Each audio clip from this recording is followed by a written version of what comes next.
Hello, నేను CS రావు. తిరుమల తిరుపతి దేవస్థానం కేంద్రంగా చేసుకొని జరిగినటువంటి పెను విషాదం వెనుక కుట్ర లేదు అని చెప్పి కొంతమంది చెప్తూ ఉన్నారు. ప్రభుత్వంలో ఉండేటువంటి కొంతమంది వ్యక్తం చేస్తూ ఉన్నారు. అసలు విచారణే జరగకుండానే కుట్ర లేదని చెప్పేసి అనౌన్స్ చేశారు. ఏ కుట్ర లేకపోతే లేదా ఏ దురుద్దేశం లేకపోతే జరిగినటువంటి సంఘటన దురదృష్టకరమా, అది మానవ తప్పిదమా, లేదంటే అక్కడ యంత్రాంగం యొక్క లోపదమా, అసలు ఏంటి అనేది విచారణ జరగలేదు.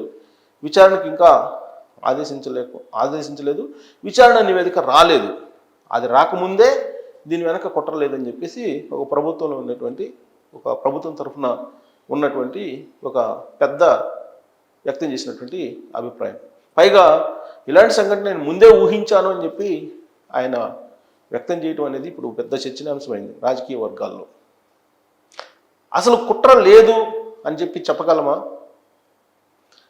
కుట్ర కోణం నుంచి మనం ఈ సంఘటనని మనం చూడొచ్చా అని అంటే, ఇటీవల జరిగినటువంటి పరిణామాలను మనం కనుక ఒక్కసారి రివ్యూల్ చేసుకుంటే, ఆంధ్రప్రదేశ్లో జరిగినటువంటి వాటిని, చంద్రబాబు నాయుడు గారు ఎన్నికల ముందు కందుకూరు వెళ్ళిన సందర్భంగా జరిగినటువంటి తొక్కిసలాట, గుంటూరులో జరిగినటువంటి తొక్కిసలాట, వీటిని మనం కనుక ఒక్కసారి గుర్తు చేసుకోవచ్చు. అలాగే 2024లో ఎన్నికలు అయిపోయిన తర్వాత, చంద్రబాబు గారి ప్రభుత్వం ఏర్పడిన తర్వాత జరిగినటువంటి కొన్ని సంఘటనలు ఆంధ్రప్రదేశ్లో, వాటిని రివీల్ చేసుకున్నా, ఇప్పుడు తిరుమల కేంద్రంగా లేదా తిరుపతి కేంద్రంగా జరిగినటువంటి పెను విషాద సంఘటన వెనుక కుట్ర లేదు అని చెప్పి చెప్పగలమా? చెప్పలేనటువంటి పరిస్థితి. కారణం ఏంటంటే, స్లీపర్ సెల్స్ ఆంధ్రప్రదేశ్లో కొన్ని పనిచేస్తూ ఉన్నాయి. ఆ స్లీపర్ సెల్స్ సోషల్ మీడియా వేదికగా పనిచేస్తూ ఉన్నాయి, అత్యాచారాల వెనుక పనిచేస్తూ ఉన్నాయి, హత్యల వెనుక పనిచేస్తూ ఉన్నాయి. అలాగే కొంతమంది అధికారులను పక్కదోవ పట్టించేందుకు కూడా పనిచేస్తున్నాయి అనేటువంటి అభిప్రాయం తెలుగుదేశం పార్టీ వర్గాల నుంచి వినిపిస్తుంది. పైగా చంద్రబాబు నాయుడు గారి సభల్లో అప్పట్లో జరిగినటువంటి తొక్కిసలాట వెనక ఎవరున్నారు అని అంటే, కొన్ని స్లీపర్ సెల్స్ ఉన్నాయని చెప్పి అప్పట్లోనే తెలుగుదేశం పార్టీ చెప్పింది. మరి ఆ స్లీపర్ సెల్స్ ఇప్పుడున్నటువంటి ప్రభుత్వాన్ని బద్నాం చేయటానికి, ప్రజల్లో చులకన చేయటానికి, లా అండ్ ఆర్డర్ సమస్యను క్రియేట్ చేయడానికి పనిచేసి ఉంటాయేమో అనేటువంటి అనుమానం తెలుగుదేశం పార్టీలో కొంతమందికి వస్తుంది. దాన్ని పూర్తి స్థాయిలో మనం కొట్టివేయలేనటువంటి పరిస్థితి. కారణం గత అనుభవాలు. రాష్ట్రంలో లా అండ్ ఆర్డర్ సమస్య ఉంది, లా అండ్ ఆర్డర్ గట్టు తప్పింది, రాష్ట్రంలో రాష్ట్రపతి పాలన పెట్టాలి అనేది జగన్మోహన్ రెడ్డి గారి యొక్క డిమాండ్. చంద్రబాబు నాయుడు గారు పదవి ప్రమాణ స్వీకారం చేసిన తర్వాత కేవలం 4 రోజుల్లో ఢిల్లీ వెళ్ళి రాష్ట్రంలో రాష్ట్రపతి పాలన పెట్టాలి, లా అండ్ ఆర్డర్ కంప్లీట్గా లేదు అని చెప్పేసి ఆయన ఢిల్లీ వెళ్ళి నినదించారు జగన్మోహన్ రెడ్డి గారు. సోషల్ మీడియా వేదిక చేసుకుని తెలుగుదేశం పార్టీ వాళ్ళ మీద, తెలుగుదేశం పార్టీకి సంబంధించిన మంత్రుల మీద ఏ విధంగా దూషిస్తూ పోస్టులు పెట్టారో మనం చూసాం. లాస్ట్కి పవన్ కళ్యాణ్ గారు ముందుకొచ్చి తాను హోమ్ మినిస్టర్ బాధ్యతలు తీసుకోవాల్సి వస్తుంది, అసలు రాష్ట్రంలో ఏం జరుగుతుంది అనేటువంటి వ్యాఖ్యలు చేసేంత వరకు కూడా పోలీస్ డిపార్ట్మెంటు యాక్టివ్గా కదలలేకపోయింది.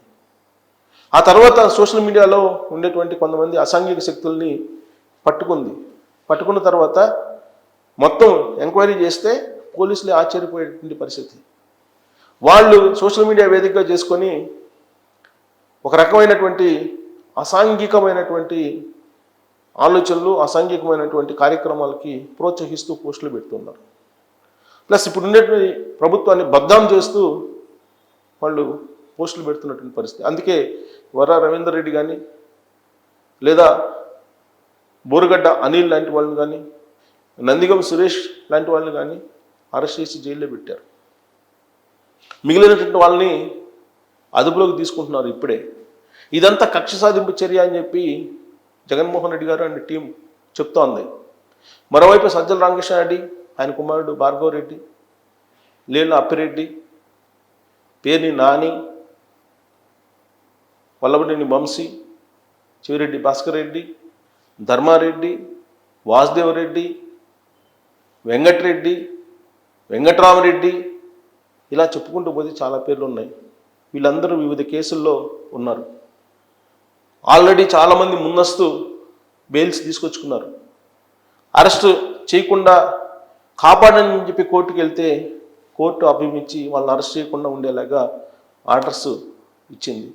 దీంతో అనేకమైనటువంటి కేసులు ఇప్పుడు విచారణ దశలో ఉన్నాయి. వాళ్ళందరికీ కోర్టు భరోసా ఇస్తుంది. ఆర్డర్స్ అరెస్టు లేకుండా జత్వానీ కేసు లాంటిది బయటకు వచ్చినప్పుడు అసలు అప్పట్లో ఐపీఎస్లో ఏ విధంగా వ్యవహరించారు అనేది బయటకు వచ్చింది. ఇప్పుడు తాజాగా రీతు చౌదరి కేసు బయటకు వచ్చింది.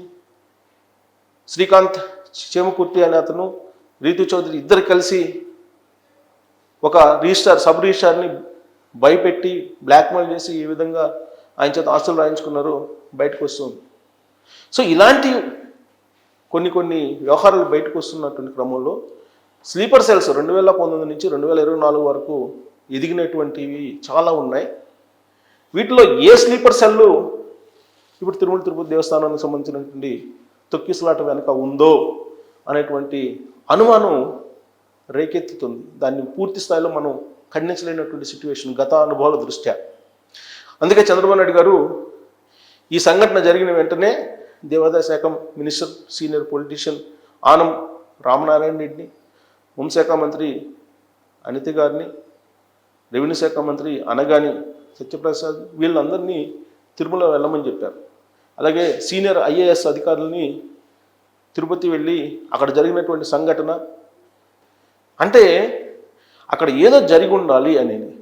ఎందుకంటే మదనపల్లి సంఘటన మనం ఉదాహరణకు తీసుకోవచ్చు. మదనపల్లిలో ఆఫీస్నే తగలబెట్టారు, ఆఫీస్లో ఉన్న ఫైల్స్నే తగలబెట్టేశారు మదనపల్లిలో. మరి అక్కడ ఎవరు తగలబెట్టారు? స్లీపర్ సెల్స్ కాకపోతే అక్కడ లా అండ్ ఆర్డర్ సిచ్యువేషన్ను గందరగోళం చేసింది ఎవరు? అప్పుడు కూడా సీనియర్ ఐఏఎస్ అధికారిని, డీజీపీని, అలాగే సిసోడియా గారిని, సిసిఎల్ఏ స్పెషల్ సెక్రటరీ వాళ్ళందరినీ పంపించారు కదా అప్పుడు చంద్రబాబు నాయుడు గారు. అంటే స్లీపర్ సెల్స్ అనేవి చాలా బలంగా ఆంధ్రప్రదేశ్లో ఉన్నాయి. ఇవి ఇప్పుడు తిరుపతికి సంబంధించి వైకుంఠ ఏకాదశి టోకన్ల ఇష్యూలో అనేక మంది వచ్చినప్పుడు అక్కడ తొక్కిసలాట జరిగింది. దాని వెనుక డిఎస్పీ ఉన్నారనేది అక్కడ తిరుపతి కలెక్టర్ ఇచ్చిన ప్రాథమిక నివేదిక. కానీ తెలుగుదేశం పార్టీ వర్గాల్లో మాత్రం ఒక అనుమానం అయితే ఉంది. స్లీపర్ సెల్స్ పనిచేశాయి, ఈ స్లీపర్ సెల్స్ కారణంగానే అక్కడ తొక్కిసలాట జరిగింది, ఉద్దేశపూర్వకంగానే ఇలాంటివన్నీ క్రియేట్ చేసేసి రాష్ట్రంలో అల్లకొల్లను సృష్టించాలనేటువంటి ప్రయత్నం చేస్తున్నాయి అనేటువంటి ఒక భావన తెలుగుదేశం పార్టీ వర్గాల్లో చాలా బలంగా ఉంది. అందుకే దీని మీద ఒక సిట్ ఏర్పాటు చేసి కల్తీ నెయ్యికి సంబంధించి ఏ విధంగా అయితే ఎంక్వైరీ జరిగిందో అప్పట్లో అదే తరహాలో దీని మీద కూడా ఎంక్వైరీ చేయాలి అనేటువంటి ఒక డిమాండ్ హిందూ సంస్థల నుంచి వస్తుంది. తెలుగుదేశం పార్టీలో ఉండేటువంటి కొన్ని వర్గాల నుంచి కూడా వస్తూ ఉన్నటువంటి పరిస్థితి.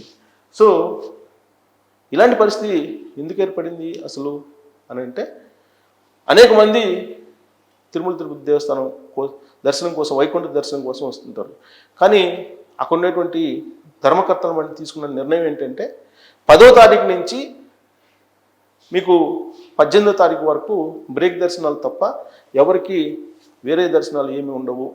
అంటే ప్రోటోకాల్, అది కూడా బ్రేక్ దర్శనాలు, ప్రోటోకాల్ దర్శనాలు తప్ప ఎవరికి ఉండవు. అంటే కుబేర్లకు మాత్రమే, కుబేర్లు ఎవరైతే ఉన్నారో వాళ్ళకు మాత్రమే ఉంటాయి. అంటే ఈ బ్రేక్ దర్శనాలు అంటే ప్రోటోకాల్ దర్శనాలు ఎవరెవరికి ఉంటాయి? ఐఏఎస్లు, ఐపీఎస్లు అంటే ఎగ్జిక్యూటివ్ సివిల్ సర్వెంట్స్కి, అలాగే పొలిటీషియన్స్కి, అలాగే జ్యుడిషియరీలో ఉండే జడ్జెస్కి, వీళ్ళకి మాత్రమే ఆ ప్రోటోకాల్ లభిస్తుంది. సో ప్రోటోకాల్ మాత్రమే ఉంటుంది అన్నాను. వైకుంఠ ఏకాదశి రాగానే అక్కడ కనిపించేదంతా కూడా కుబేర్లు, లేదంటే ఉన్నత స్థానాల్లో ఉండేటువంటి వాళ్ళు. సామాన్యుల భక్తుల పరిస్థితి ఏంటంటే టోకన్లు తీసుకోమని చెప్తున్నారు. మరి ఈ టోకన్ల ఇష్యూ అనేది ఏ జిల్లాకు ఆ జిల్లాలో ఉండేటువంటి తిరుమల తిరుపతి దేవస్థానం కౌంటర్లు ఉన్నాయి. తిరుమల తిరుపతి దేవస్థానం ఆధీనంలో నడిచేటువంటి టెంపుల్స్ ఉన్నాయి. అక్కడ దాని ద్వారా విడుదల చేయొచ్చు, లేదు ఆన్లైన్ ద్వారా ఈ టోకన్లను విడుదల చేయొచ్చు. ఇప్పుడేమో వాళ్ళు 11వ తారీఖు వరకు 10, 11, 12వ తారీఖు వరకు ఇచ్చేసాం, అయిపోయింది అని చెప్తున్నారు. 13, 14, 15 అక్కడి నుంచి 18వ తారీఖు వరకు మేము ఏ రోజుకి ఆ రోజు ఇష్యూ చేస్తాము, మీరు వెళ్ళిపోండి అని చెప్పి కొన్ని లక్షల మంది అక్కడికి వచ్చిన తర్వాత చెప్తున్నారు. ఇప్పుడు 12వ తారీఖు వరకు ఇచ్చారు, 1,20,000 మందికి ఇచ్చామని చెప్తున్నారు. టోటల్గా 7 లక్షల మంది వస్తారని చెప్పి ఎక్స్పెక్ట్ చేస్తున్నారు. మరి ఆన్లైన్లో ఈ టోకన్స్ని ఇష్యూ చేయొచ్చు కదా, 300 టికెట్స్ అయితే ఇష్యూ చేశారు కదా. అలాగే ఆన్లైన్లో ఈ టోకన్లన్నింటి కూడా విడుదల చేస్తే అసలు ఈ గొడవే ఉండదు కదా, ఈ విషాదమే ఉండేది కాదు కదా. కానీ ఇక్కడ ప్రోటోకాల్ పెట్టి అసలైనటువంటి ఏకాదశి యాక్చువల్గా 2 రోజులే, వైకుంఠ ఏకాదశి ద్వాదశి వరకు 2 రోజులు ఉండేది. ఈ 2 రోజులు మొత్తం ప్రోటోకాల్ దర్శనాలకి కుబేరులకి వీళ్ళకి సరిపోతుంది. సామాన్య భక్తులకి ఇచ్చే టైం ఎంత, కుబేర్లకు ఇచ్చేటువంటి టైం ఎంత లెక్కేసుకుంటే, కుబేర్లకు ఇచ్చేటువంటి టైము రోజులో ఒక 3 అవర్స్ ఇస్తే మిగతా టైము కొన్ని లక్షల మందికి ఇస్తుంటారు.